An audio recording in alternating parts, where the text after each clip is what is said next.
Assalamualaikum warahmatullahi wabarakatuh. Saya Dr. Emi Kustanti Sabdoningrum, dokter hewan MKes dari FKH UNER. Pada kesempatan kali ini, saya akan menyampaikan materi tentang pengantar biosecurity untuk menangani penyakit mulut dan kuku atau yang lebih dikenal dengan PMK. Dalam konteks materi hari ini adalah memahami dasar-dasar biosecurity dan prinsip-prinsip dalam konteks peternakan untuk mencegah penyakit hewan, khususnya penyakit mulut dan kuku. Apa itu biosecurity? Biosecurity itu merupakan serangkaian tindakan dan kebijakan yang dirancang untuk mencegah penyebaran penyakit hewan dan menjaga kesehatan ternak. Ini menyakup langkah-langkah dan kebijakan yang diterapkan untuk mencegah, mengendalikan, mengurangi risiko penyakit hewan supaya manusia tidak tertular. Tujuan utama dari biosecurity ini adalah untuk melindungi kesehatan hewan ternak dan mencegah penyebaran penyakit menular seperti penyakit mulut dan kuku atau PMK yang dapat mengancam kestabilan ekonomi peternakan. Mengapa biosecurity itu penting? Yang pertama, utamanya adalah untuk melindungi kesehatan ternak tersebut sendiri. Dalam hal ini, kita akan mencegah masuknya penyakit ke dalam peternakan dan memutus penyebaran penyakit antar hewan. Yang kedua adalah meningkatkan produksi. Dengan menerapkan biosecurity itu, ternak akan menjadi sehat, sehingga akan menghasilkan produksi yang lebih baik dan berkelanjutan. Alhasil, akan mengurangi kerugian ekonomi yang diakibatkan oleh wabah penyakit, di mana wabah penyakit tersebut dapat menyebabkan kerugian besar bagi peternak dan industri peternakan secara keseluruhan. Dalam kasus PMK, hal ini sangat merugikan, baik terutama sekali dirasakan oleh peternak yang berdampak pada perekonomian peternakan Indonesia, yang akan berpengaruh terhadap keamanan pangan. Dengan menerapkan biosecurity ini akan menjamin keamanan pangan hewani bagi konsumen melalui produksi hasil hewan yang asu, aman, sehat, utuh, dan halal. Prinsip dasar biosecurity ada 3 di sini, yaitu pencegahan, pengendalian, dan mitigasi resiko.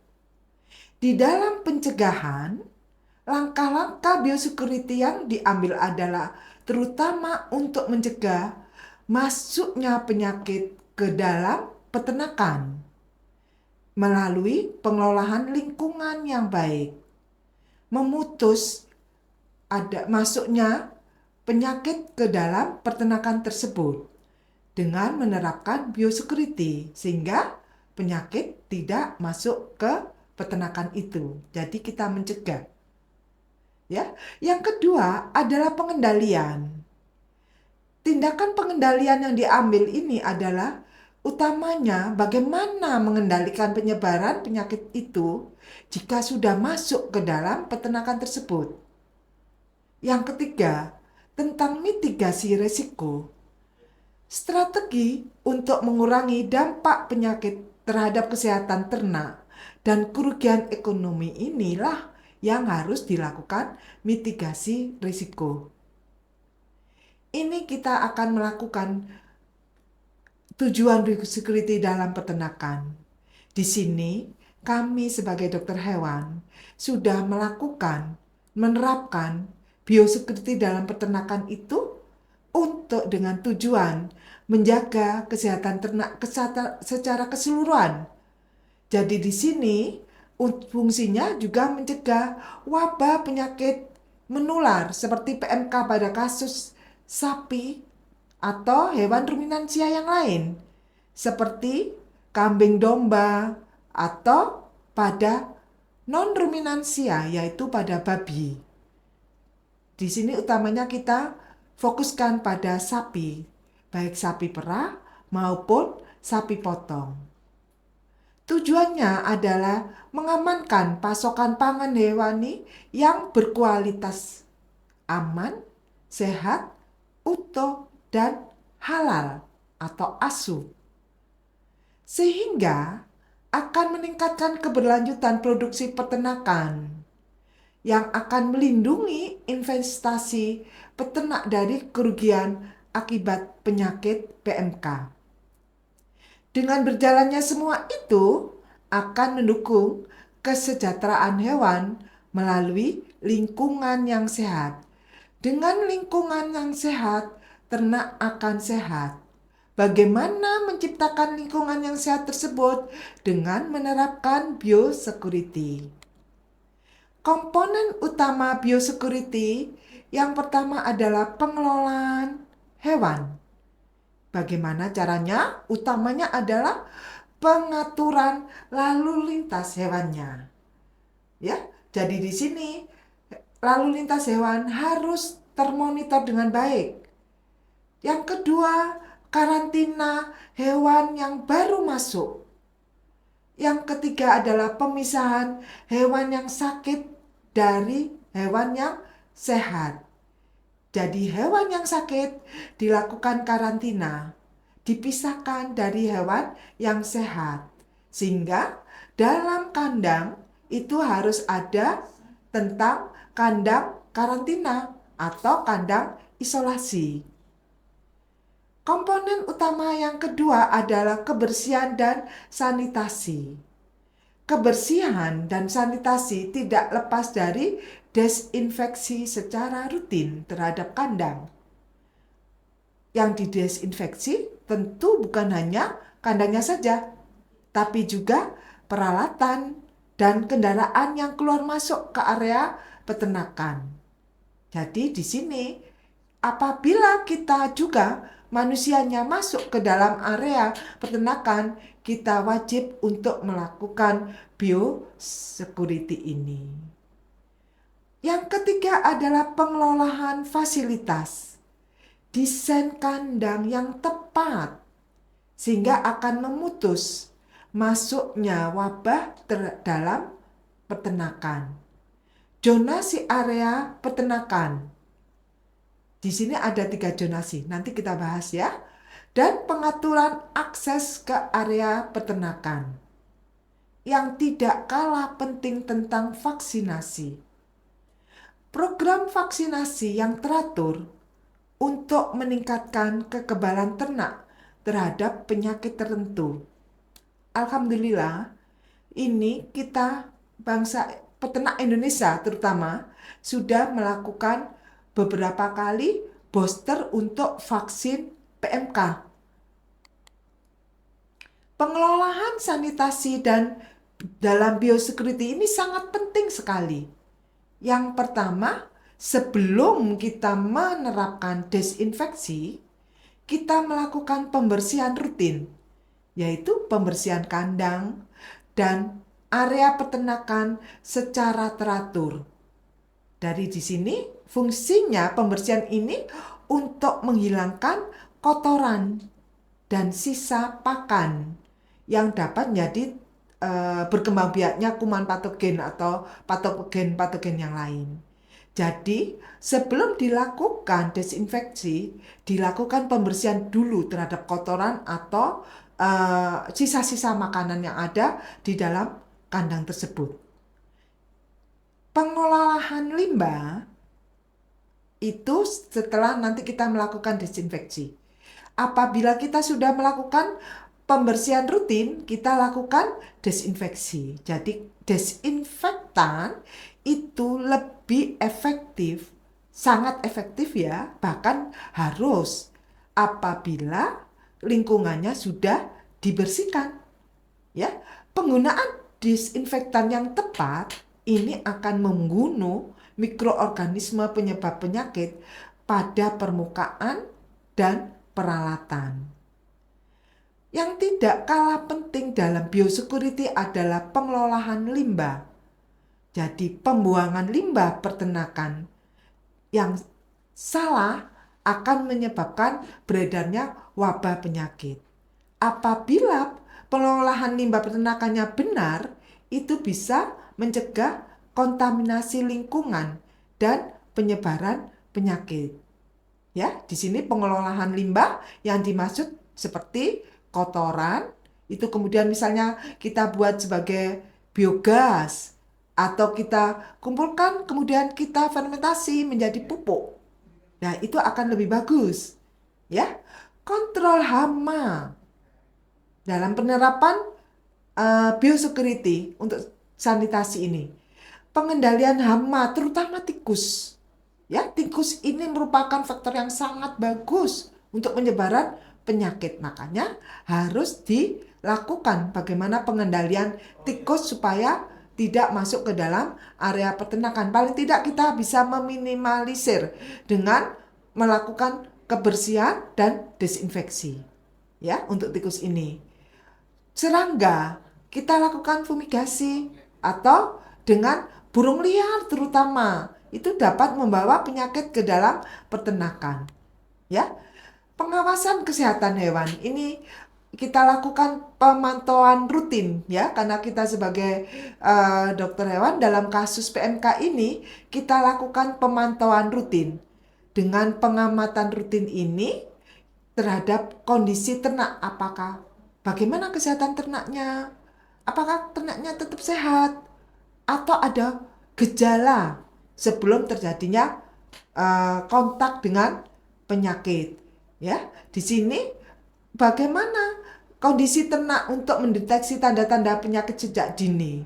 Pada kasus-kasus PMK, seringkali itu apabila kita lalai memantaunya, terjadilah wabah penyakit PMK ini. Pemeriksaan kesehatan. Ini kita harus melibatkan tenaga medis dari peternakan atau dari kedokteran hewan, ya, atau dari dinas terkait.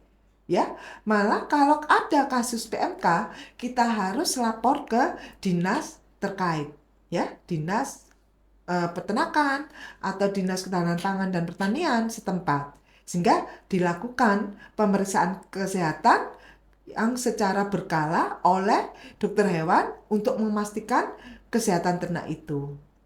Setelah kita lakukan pemeriksaan kesehatan, kita ambil sampel untuk dilakukan pengujian laboratorium, ya, yaitu pengambilan sampel sehingga nanti sampel ini akan pasti, oh iya ini PMK, oh iya ini bukan, ya, itu melalui pengujian laboratorium untuk mendeteksi penyakit yang tidak terlihat secara klinis. Karena untuk saat ini kondisi PMK yang sudah sedang terjadi saat ini, justru sapi atau ruminansia yang lain itu terserang PMK-nya melalui saluran reproduksinya yang terserang sehingga tidak menampakkan gejala klinisnya. Ya, di sini perlu pengujian laboratorium. Ya, hasilnya itu perlu dilakukan pencatatan yang baik. Ya, ada dokumentasi yang baik di sini tentang bagaimana kondisi kesehatan ternak, apa yang sudah dilakukan pengobatannya, yang terutama vaksinasi yang telah dilakukan. Ya, untuk vaksinasi ini sudah dilakukan dengan pemakaian RT. Ya, jadi paham kita kalau sapi ini sudah dilakukan vaksinasi dengan adanya RT tadi. Ya. Apabila kondisi ini terjadi, perlu dilakukan pelaporan yang cepat pada tadi otoritas yang terkait, pada dinas peternakan atau dinas ketahanan pangan dan pertanian. Ya, jika ada kecurigaan penyakit menular seperti PMK ini. Ini pengaturan lalu lintas dalam peternakan. Ada 3 zona. Ya, jadi 3 zona ini meliputi yang pertama itu zona bersih. Zona bersih ini adalah area ternaknya. Yang kedua, zona transisi, area penyimpanan pakan dan peralatan. Yang ketiga itu zona kotor, area parkir dan penerimaan tamu. Jadi di sini kita sebagai manusia ini masuk ke area kotor. Jadi kalau sudah seperti itu, hati-hati, kita harus melakukan penerapan biosecurity. Setiap pergerakan antar zona itu harus melalui prosedur biosecurity seperti penggantian pakaian, sepatu dan desinfeksi untuk mencegah penyebaran patogennya atau PMK-nya. Dapat kita simpulkan di sini dalam biosecurity ini adalah perlu sekali 100% itu adalah komitmen. Keberhasilan biosecurity itu membutuhkan komitmen penuh dari semua pihak yang terlibat di dalam peternakan. Yang utama peternaknya yang dirugikan.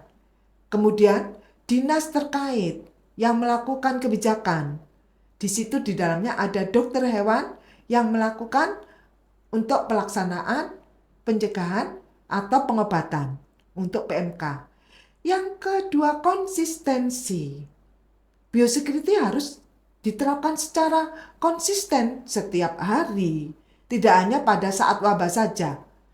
Ya, sehingga ada efektivitas dalam penerapan biosecurity yang baik dapat meningkatkan produktivitas. Itu bisa ya kalau kita melakukan biosecurity, produktivitas peternakan itu menjadi meningkat 3 kali lipat. Jadi di sini biosecurity itu bukan hanya untuk mencegah penyakit saja, tetapi juga tentang membangun sistem peternakan yang berkelanjutan, produktif, dan aman. Prinsipnya, dengan menerapkan biosecurity secara menyeluruh, peternak dapat melindungi investasi mereka sehingga menjamin kesehatan ternak dan kontribusi pada keamanan pangan nasional.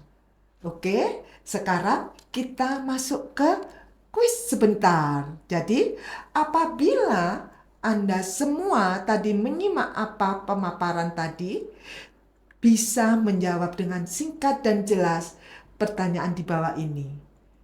Ya, singkat saja. Yang pertama, apa tujuan utama penerapan biosecurity pada terutama peternakan ruminansia ya? Di sini, baik itu sapi, kambing, domba ya, dalam rangka mencegah penyakit mulut dan kuku. Yang kedua, sebutkan 3 prinsip dasar tindakan biosecurity yang penting dalam mencegah penularan penyakit mulut dan kuku pada hewan ternak. Ya. Yang ketiga, ini tadi ya. Jadi bagaimana? Jelaskan secara singkat saja pengaturan lalu lintas dalam peternakan berdasar zona. Ya, masih ingat tadi berapa zona? Ya, dalam biosecurity. Ya, itu yang bisa kita sampaikan. Terima kasih untuk materi hari ini. Ya, saya akhiri. Assalamualaikum warahmatullahi wabarakatuh.